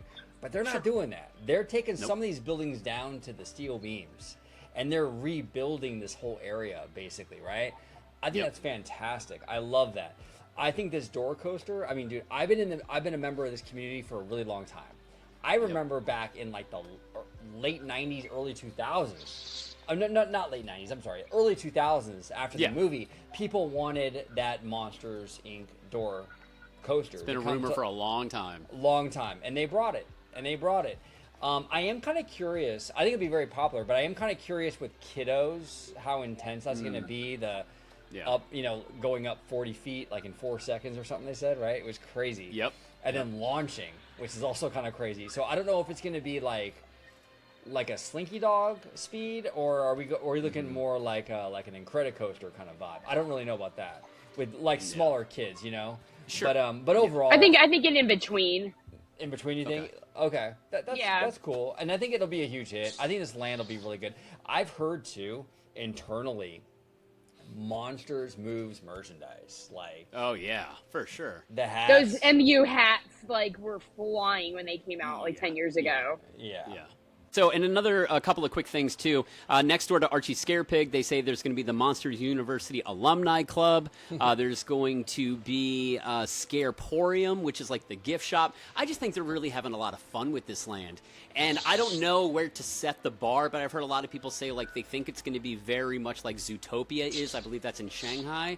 Yeah. And that land is incredible. There's, like, so many little things you can find, and, like, these little tiny animatronics. There's just a lot of kinetic energy in that land. And if we're going to get anything on the scale of that, I don't know if those rumors are true or not, but if it's anything like that Zootopia land, then we're in for a killer land. And Hollywood Studios needs some more stuff right now, and I mean, we're only getting the added capacity of that door coaster whenever it happens, but that'll at least get people over to that side of the park too, which I think will be great. So I'm very excited for it. My boys love Monsters Inc. stuff, so they're stoked for that. And then we moved on to what I thought was going to be the last thing of the night. We moved on to Villains Land, which is what everybody's talking about. I mean, OG, you mentioned that people have been clamoring for the door coaster forever. We've been talking about Villains Land for probably just as long, if not longer. Yes. Like, everybody wanted like a dark magic kingdom, a dark kingdom, or whatever they called it. We're not getting a whole park, but we are getting the land. And I put up on Twitter like a few days before I flew out to Expo, and I said, so What do you all think they're going to call Villains Land? What did they go with? They just went with Villain Land. Sometimes, simple is best. But I like the explanation, too. They said we have Adventureland, we have Tomorrowland, all these places that end with land. Why ruin a good thing? And then you have Liberty Square. So I guess that doesn't work in Main Street, USA. But Villains Land, we're all cool with that name, yes? That logo looks fantastic. This is another one of my favorite announcements of the night, next to Indy. I think they hit a home run. I was really vocal on my channel about I did not like the rumors coming out of the wrap at all. I did not like the idea of a Kronk and Yzma coaster. Not that they're bad characters, but I feel like they're a little too deep cutty for a Villains Land, right? And then it didn't feel like that. The plans that we saw in the wrap were really ambitious, man. I love Bruce Vaughn gets on stage and even acknowledges that and says, we know there have been rumors.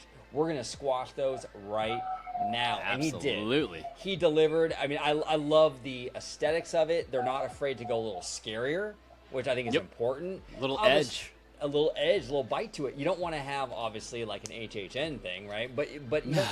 But as long as you get that creepy factor in there, as long as you're basically hitting the same tone of like the villain segment in Fantasmic, I think that's a great tone for this land. Okay. Right? Yeah. And I think they're hitting that mark. I love, also, Drew the Disney Dude was sharing out, some of the trees in the land that look like from Snow White. Oh, my God. I love it. This is A+ for me. I think they're hitting a home run with Villains Land, at least from what we're seeing. Yeah, real quick, and of course they have a backstory because that's just what they do. So really quick, I'll give you a rundown if you haven't heard about it yet. Once upon a time, someone made an evil wish here, a wish so evil it corrupted the stone and broke open the structure, spreading the well's poisoned magic throughout the forest. One by one, the villains have come here to try and claim the last of the Wishing Well's power. Villains Land will be shaped by those who have used this dark magic. So we're going to have 2 rides. So you mentioned the wrap thing, and I think they had the Kronk ride, they had an Ursula spinner, and some other Shanghai piratesy looking kind of ride. So as of right now, we are only getting 2 rides. One is, of course, that coaster. And guys, I mean, the concept art they gave us for that night looks incredible, right? On a scale of 1 to 10, Rock, and how stoked are you for this coaster? It looks fantastic. Yeah, this is my most excited about ride. I know it's gonna be a long time, but I'm really excited that they're actually gonna go with something scary. I don't need it. I would love inversions, and I really hope it does. But I didn't want it to be another Slinky Dog, how OG was talking about the Emperor's New Groove. I just think. I mean, I don't think those are they're actually gonna do that, but I think those are ideas that were thrown around, and I think Josh heard that and said we need to do something better than that, and Bruce I think too. I think the ride looks great. I hope there's some inside show scenes. I hope there's some outside show scenes. I don't know. I think they could go really big with this, and at least if it's an Expedition Everest type of thrill, I think that would be great. I'm curious to see what these never before used elements in a coaster are gonna be, and I'm really excited about this. I hope there's some kind of an animatronic with a dragon or something. I think that'd be really cool. Yeah. And I love Maleficent. Zach, how are we feeling about this one, man? I feel and somebody pointed this out on Twitter. It's hey, we're getting another mountain now to add to the collection of all the other mountains in Magic Kingdom. And I think they hit the perfect middle ground there, right? Where they had to address the rumors of the wrap stuff. They had to put that to bed. You couldn't let that fester for too long. I'm glad they said this is what we're doing. But they left enough to the imagination as well. So they shut down the rumors. At the same time, though, we're not giving you everything, though. You're going to have to wait.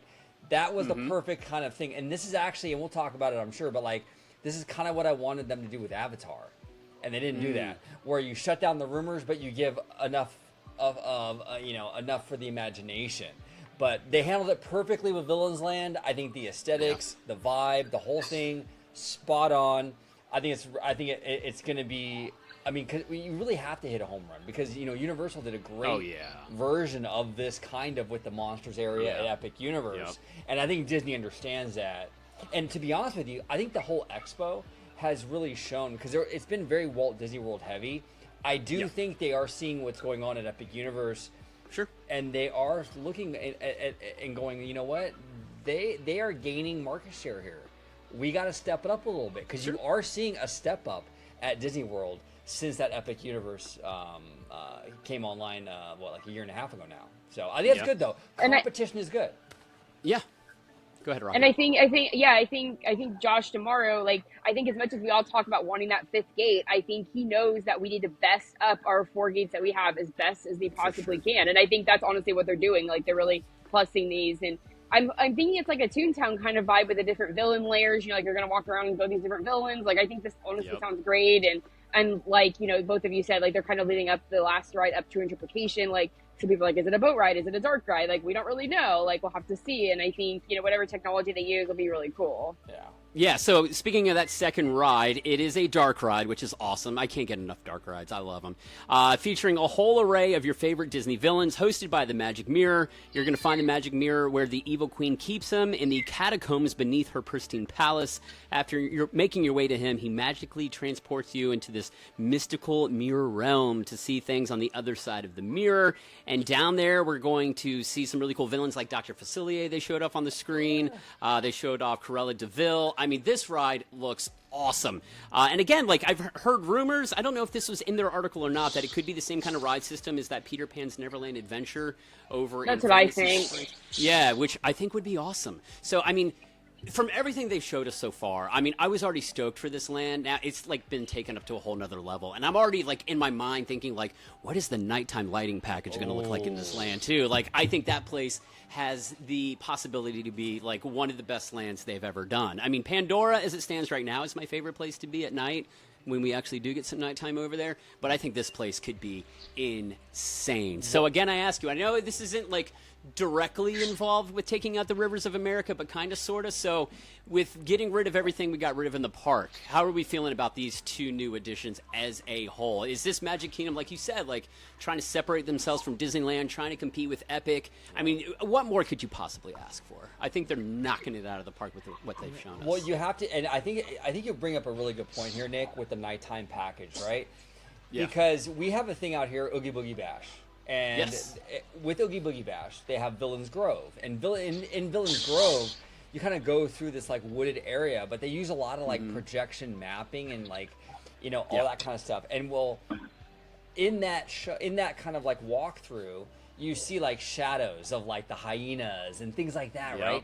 You can have that every single night for Villains Land. Yes, you can project absolutely on that rock work every night, and that would be killer. That'd be awesome.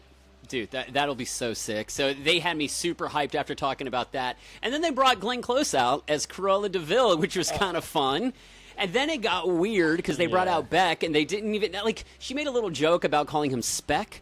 And then I thank NPH because Inside Baseball here, there was the world's biggest teleprompter at this event also. I don't know where you guys were sitting, but from where I was sitting, you could see it. I was trying not to look at it because you could see everything they were going to talk about before they actually said it. But on the teleprompter, they did say to introduce Beck, and then it was quiet, and then Beck just walks out, and then he starts the song, so that was kind of awkward. And then I kind of thought that was going to be the end of the night. And really quickly, Thomas Maslam also said that the land will be nightmarishly magical. It's such a bold, different concept. Our villains are some of the most iconic characters, and what our Imagineers and live entertainment teams are building towards is going to feel nightmarishly magical in the best way. So I'm stoked for that. And I thought it was the end of the night. But then he dropped a huge bomb on us, OG, out for the West Coast. Tomorrowland's finally getting some love. Right. They didn't really say a lot about what's coming, but this is something else that fans have been clamoring for forever. Even us on the East Coast, we make fun of your Tomorrowland all the time because it's horrendous. But it's finally getting some love. So how stoked are you about this? Okay, so this is my thoughts on it. I was kind of like, because they announced this, and I was shocked because I really didn't expect this, because we've been stood up at the altar so many times with our new Tomorrowland, and every D23 we hear these rumors in the lead up, like, yeah, we're new Tomorrowland, people mover, it never happens. So I was kind of shocked that it actually is going to happen. Then on Twitter, shout out to Scott Gustin, he posted that Disney is moving the new Tomorrowland. They're prioritizing it over Pandora, and we didn't hear anything about Pandora at the expo at the panel, right? So now I'm a big Pandora guy, not because I'm an Avatar guy. I'm a Pandora guy as like for the theme park experiences kind of thing, right? So I was a little bit disappointed in that, but I was curious as to what's going on here, because a lot of people were saying they're listening to fans, which I think they are. But I'm also very curious too if like internally it's more than that, where it's like we have a deadline out here. I think it's in February where they have to update the Autopia cards, the Autopia cards to electric because of California law, right? I'm wondering if Disney's having second thoughts on that, and they're like, you know what? Maybe we don't want to do that. Maybe we would rather just take money and just maybe refresh Tomorrowland. Maybe put an attraction on the Autopia land. Who knows what, right? Land, well, and that's the thing, because I find it kind of weird that they're pushing it ahead. Yeah, and I feel like you kind of have to do that if Autopia is the reason. Then that makes sense why they're rushing it before Pandora, because now, right, you have that Autopia electric car deadline in February. So I'm wondering if that's part of the reasoning behind this. Maybe we'll see the removal of Autopia and maybe submarines as well. I don't know. And that's a theory of mine, but I feel like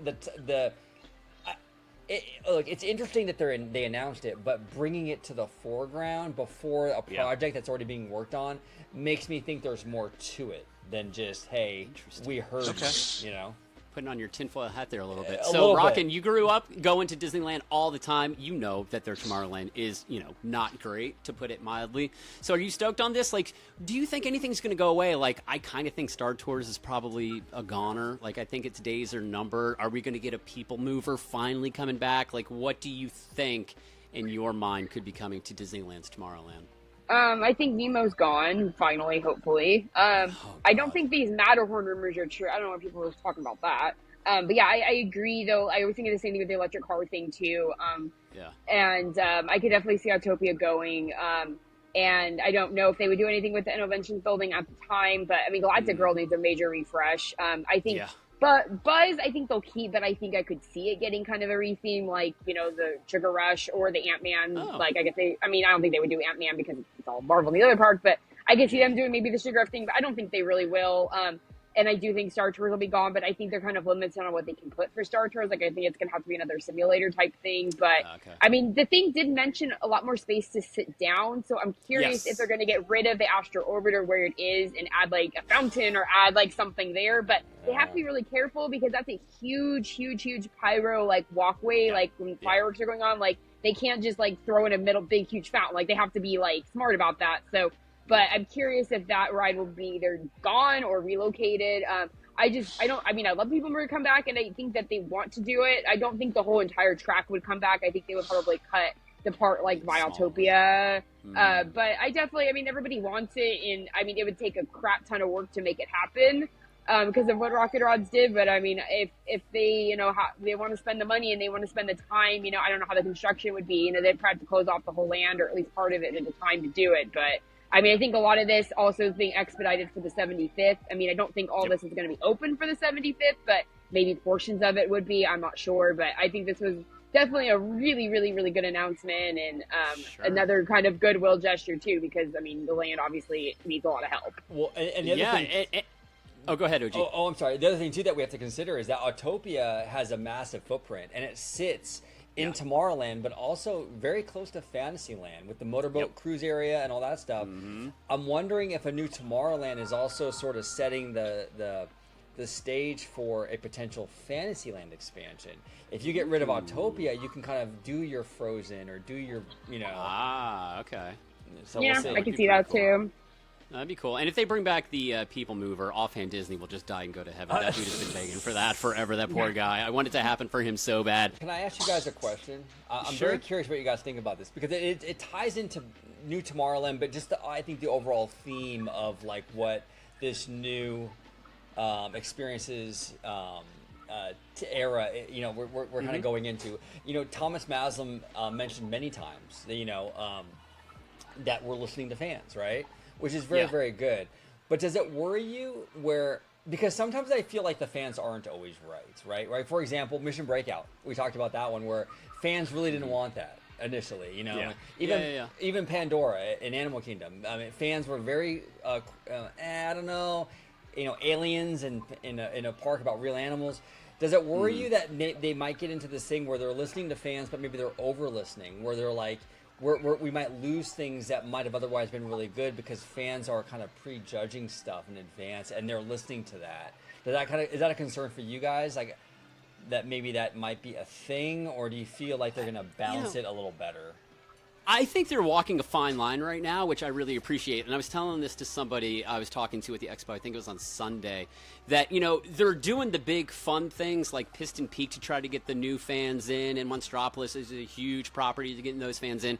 But then they are giving the hardcore fans the stuff that we've been screaming about forever. One we're going to talk about here in just a minute that we've been screaming for many, many years.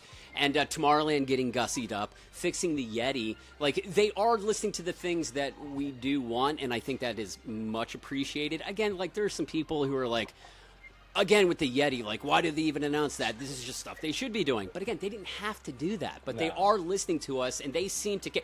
The regime that's in charge now, I really do feel like they care. With Josh and with Thomas, too. Like, these are people who seem to really love the parks, specifically Josh. And they're doing things they don't have to do, but they are throwing us these bones every once in a while to kind of make us happy. So, Rockin', I don't know what you kind of think about that. I agree with kind of what you're saying, but I think these are things that, you know, Josh goes to the park all the time. I think more so than, you know, he was the parks guy. I mean, I think, sure, you know, he sees things that we see too. And I think some of the other CEOs were kind of out of touch with the parks. And I don't think necessarily like they're going to, like, if we all on Twitter want, you know, something to happen, I don't think necessarily going to go, oh, we're going to do that. But these are things that, you know, they're listening to the fans as far as like you said, they're bringing in the casuals with the Monstropolis, but they're giving us the fixing the Yeti. Like, I agree. Like, and then like you're mentioning with, you know, obviously Journey to Imagination, like, you know, they know that's the right move, but I think the fan love is expediting this decision and making this actually happen, and not just settling with, oh, nobody cares about the Figment ride, let's make it Inside Out, like there was the time for a rumor. Yeah, for sure. You know, we've said the words goodwill towards fans a lot today, and then they wrapped it up. Like, we thought it was over, and then they came out with this. And it's really funny, just a really quick story. I was sitting in the crowd, and I was wearing my Figment Roosevelt shirt. I wore it to manifest it finally to happen. And this lady who was sitting in the row behind me said, hey, I love your shirt. I said, oh, okay, thank you. And I turned around, and I saw she had like a Disney name tag on. I said, oh, do you work for the company, obviously? And she said, yeah, she was an Imagineer. I was like, oh, that's awesome. And she said, I've worked on X projects. I was like, oh, that's really cool. So after they announced the Tomorrowland thing, and they said, that's our show for tonight, yada, yada, I stood up. Like, half of that arena seemed to stand up, and everybody wanted to start walking towards the shuttles because that was a whole nother disaster to end the evenings. Yeah, those shuttles were so fun to get out of there and get back to the convention center. But anyway, so I stood up, and I put one foot on the stair, and she told me, don't leave yet, just sit back down. I said, okay. And then all of a sudden, you know, we hear like the thunder or the lights did whatever they did, and then you see like this ghostly figure with the back towards the crowd, and it's NPH dressed as Dreamfinder, and they announced Figment and Dreamfinder coming back together, a fully reimagined ride, and I'm very glad I didn't leave because I would have been bummed if I missed that one. But this is another one, like the Dory Coaster we talked about earlier, wanting Tomorrowland fixed. We've been begging for this ride to get some love, and forever we thought it was going to be like they're going to put Inside Out in or something, they're going to give us IP. That would kind of suck, but maybe it would be better than what's there currently now. So, I mean, I feel like this is something that everybody universally seems to think is a great thing. Like, we didn't get a lot of details. It was just a really quick one more thing at the end of the night. But Rockin', what do you think? I mean, finally getting some love, because that attraction is hurting. Well, I mean, I thought so until I see people on Twitter going, oh, I like Dr. Nigel Channing. And I'm like, oh, okay. But, I made a joke about it. No, not you. Other people like were actually like serious. So oh, like, no, really? Okay. Yeah, I'm like, okay.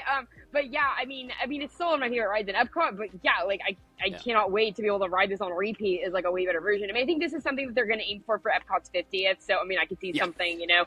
I think it'll be an entire pavilion refresh, like, and I'm really hoping that they bring back something upstairs again. But I mean, I think the Magic Eye, maybe the Pixar shorts can finally, you know, say goodbye too. But yeah, I mean, this is what we all wanted. I mean, I'm very curious about like what they want to do, and obviously, like, there's the rumors that was just recently greenlit like the week before, so obviously, like, they have no plans as far as like what they want to do. I don't think, but that's okay. Like, as long as we have the idea and they don't cancel this, and it's optimistic. Like, I mean, I think this is totally something in the right direction, and I think investing in this character, and also like the Piston Peak characters, like investing in non-IPs is something that is kind of a trend of this D23 too. Like, you know, before we're so quick to get rid of Figment, he doesn't have a movie, and we didn't make a movie for him. We canceled the movie. Now we don't need a movie. We just want to keep him in the park. Like, I think that's the right way to go. Well, New Tomorrowland's gonna be very interesting because once they dive into the details with that, I'm very curious how the fandom reacts because I do think we'll lose something. You have to if we're gonna review it. I'm very curious as to what shoe drops with that whole thing. You know. Yeah, well, I guess we'll see. But, dude, I love this, too. When Thomas announced the new reimagining of that ride, I loved his quote. He said, "I'm so happy to share this news tonight. We know how important this is to you. We have heard you, and this is one more way we're putting you in the center of everything that we do." And I think that was kind of like the overarching feeling of that night. Like, this was so much of that night was for the fans. This wasn't for, like, what did Bob Chapek, was he the one who said that for the family in Indiana or the random family from the Midwest somewhere, they're just trying to get those families? Denver, well, yeah, wherever it was, that random family to come in. I feel like this was their way of saying, hey, you know what? Yeah, we want to bring in the new people. Of course we do. But this was a night for you guys. Here's the Yeti. Here's Tomorrowland. Here's Figment. Just all this awesome stuff that we have been clamoring for. And it really felt like this was the, not to be corny or whatever, but like the dawn of a new era with this regime kind of like saying, hey, this is how it's going to be going forward. We're going to fix up all this stuff around the park that we didn't really need to do, but we're going to make it look great. And, you know, Magic Kingdom's got a big anniversary coming up again, too. And with Villains Land and all these new things coming, they've gussied up that park. Like, they're really trying to do all this cool stuff. So I feel like they're really putting their foot in the right direction. I could not have been happier with how the whole evening went. So OG, we're going to start to wrap it up. So some final words from you on the evening as a whole. How did you feel about the whole thing? Yeah, no, I think Disney World had an incredible night. Disneyland for me was a little more disappointing. I'm actually one of the few people who I actually want Pandora just because I love the version you guys have in Animal Kingdom is beautiful, and I would love to have a version of that out here in DCA. I hope they still follow through with that. We'll kind of see how that kind of whole thing shakes out.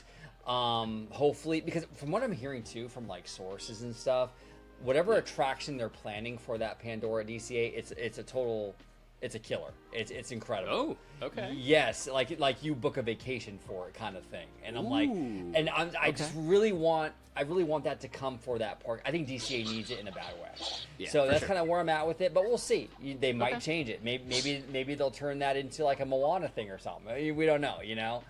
But overall, it was just really fun just to be around like-minded nerds and just have a night. That's the best part. Exactly, it is. It was really a fun night, a fun weekend, just kind of celebrating the nerdy stuff that we love, you know. So yeah, I had a great time. And also, I do want to say, Nick, I love what you're doing here, bringing Diz Twitter together. It's fun, right? It's fun. Like we have this Diz Twitter thing, and you know, this is the spot we can kind of collectively come and talk shop. It's fun. And to tease next week, we have Brer Oswald coming on the show, and I know a lot of people know him from Twitter, and I've been kidding, it's like going to be a therapy session of a show. I can't wait to dig into that dude's mind. That's going to be fun. So yes, Diz Twitter is just a melting pot of awesome people. Rockin', before we go, how did you feel about the whole night? Are you very optimistic going forward? Are you feeling good after what we heard? Yeah, I mean, there wasn't a lot of new stuff. You know, obviously we weren't expecting that. I mean, we had that conversation.